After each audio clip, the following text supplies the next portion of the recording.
बिस्मिल्लाहिर्रहमानिर्रहीम। आज की बात में हम बात करेंगे ज़ाविया की। अशफाक साहब का ज़ाविया का सिलसिला चल रहा है। तो ज़ाविया में अशफाक साहब कहते हैं कि मुझे कुछ दिन पहले कनाडा से आए हुए कुछ दोस्त मिले। दो थे, एक उनमें पाकिस्तानी था, अपनी छुट्टियां गुजारने के लिए यहाँ पाकिस्तान में आए हुए थे।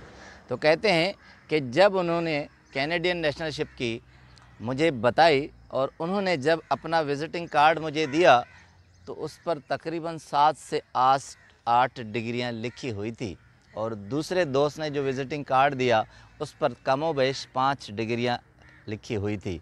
तो अशफाक साहब कहते हैं ज़ाहिर है ऐसे आलम में आदमी पर असर, रोब, दबदबा तो पड़ता है, और मैं भी इंसान हूँ, मुझ पर भी रोब और दबदबा पड़ा। तो जब कहते हैं मगर उनसे गुफ्तगू हुई, बात हुई, तो जितनी डिग्रियां उनसे मुंसलिक थी उनके अंदर वो उस किस्म की बातें नहीं थी जो उन डिग्रियों से मैं सोचकर उनसे बात कर रहा था। तो कहते हैं अक्सर ये होता है कि हम डिग्रियों की जानिब बढ़ जाते हैं, मगर अंदर से जो चीज़ें, जो बातें हमारे यहाँ होनी चाहिए वो नहीं होती। तो डिग्रियों का और बातों का सिलसिला आपस में मुंसलिक होना नहीं होता। तो अपना एक्सपेरिमेंट बताते हैं अशफाक साहब। कहते हैं हम राजस्थान में थे, एक फ़िल्म की शूटिंग थी, मैं उसका राइटर था। तो वहाँ से जो डायरेक्टर फ़िल्म को शूट कर रहे थे वो इटली से आए हुए थे, तोती उनका नाम था। तो कहते हैं कि उन्होंने मुझे एक मर्तबा कहा कि अब शूटिंग जो होनी है उसमें एक ऐसा किरदार है जिसके बाल बड़े हुए हों, चेहरा बहुत ख़तरनाक हो, आँखें ऐसी हों कि लाल हों, और चेहरे पर बिखरी जुल्फ़ें हों, कदावर शख्सियत हो, और उससे लगे कि वो सख्त किस्म का आदमी है और खौफनाक किस्म का आदमी है।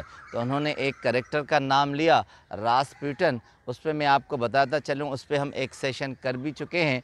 तो कहते हैं कि तोती ने मुझे कहा कि बिल्कुल रास्पुटिन की तरह होना चाहिए। अब सहरा में फ़िल्म की शूटिंग, अब वो आदमी कहाँ से मिले। कहते हैं अशफाक साहब कि हैरत की बात ये हुई कि मैं दूसरे दिन वहाँ के बाज़ार से गुज़र रहा था, हू बहू वही स्ट्रक्चर का आदमी, लंबा तगड़ा सख्त किस्म का आदमी, सख्त चेहरा, बाल बिखरे हुए और कपड़े भी पुराने किस्म के थे।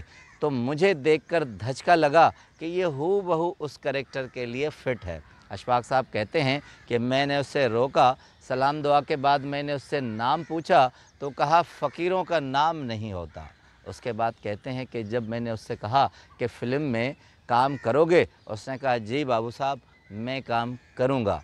तो कहते हैं कि मैंने कहा उसमें डायलॉग भी बोलने पड़ते हैं। तो उसने कहा हम फ़कीर डायलॉग ही तो बोलते हैं और क्या करते हैं, मैं कर लूँगा।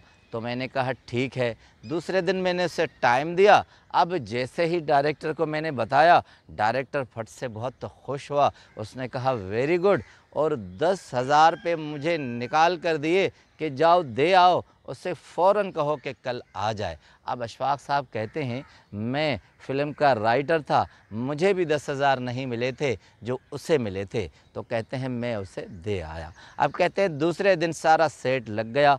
जर्मन से हीरोइन हमसे मंगाई हुई थी और इटली का डायरेक्टर था। पूरा सेट लगा हुआ था, लोग भी जमा थे, सारी हमारी तैयारी थी। अब उस फ़कीर का इंतज़ार था कि वो रास्पुटिन आए। कहते हैं कि एक शख्स आया, बहुत ही खूबसूरत, बाल भी तराशे हुए, कपड़े भी बहुत उम्दा किस्म के, खुश लिबास, और वो शूटिंग में आकर खड़ा हो गया।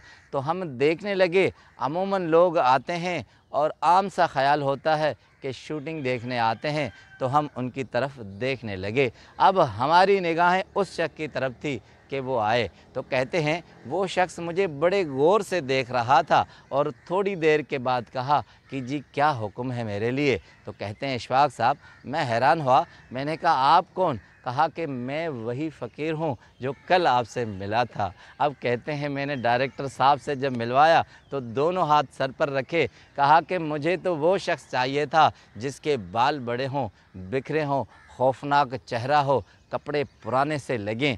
अब कहते हैं जैसे ही मैंने उस शख्स से पूछा, उसने कहा जी फ़िल्म जो है उसमें साफ़ सुथरा होना पड़ता है, मैंने अपनी जुल्फ़ें तराश ली हैं, कपड़े साफ़ सुथरे करके आया हूँ, वो तो मैं फ़कीर था, अब तो मैं फ़िल्म का एक किरदार हूँ, मैं इस तरह नहीं आ सकता था। अब इशफ़ाक़ साहब का बहुत कमाल का एक जुमला है, कहते हैं मैंने डायरेक्टर से कहा कि उस फ़कीर ने अपने अंदर को अपने ऊपर ओढ़ लिया है, अपने अंदर की क्वालिफ़िकेशन को बाहर सजा लिया है और बाहर की गैर क्वालिफ़िकेशन जो है वो उसको अंदर ढाँप लिया है। अब अशफ़ाक़ साहब कहते हैं कि हम जो होते हैं, बाहर जो हम करते हैं, दोनों चीज़ें एक दूसरे से मुंसलिक नहीं होती। हमारे अंदर जो काबिलियत होती है वो बाहर नहीं आने देते, या बाहर जो काबिलियत हम दिखाते हैं वो हमारे अंदर नहीं होती। हम डिग्रियाँ ले लेते हैं, बहुत सी तालीम ले लेते हैं, मगर जो काबिलियत हमारे अंदर होनी चाहिए वो हम नहीं ला सकते। एक फ़कीर जो रोड पर गदागिरी करता है, उसे अपने अंदर का पता होता है कि मुझे किस चीज़ के लिए क्या करना है, और हमें नहीं मालूम कि हम क्या कर सकते हैं, क्या करना है। आपका बहुत बहुत शुक्रिया।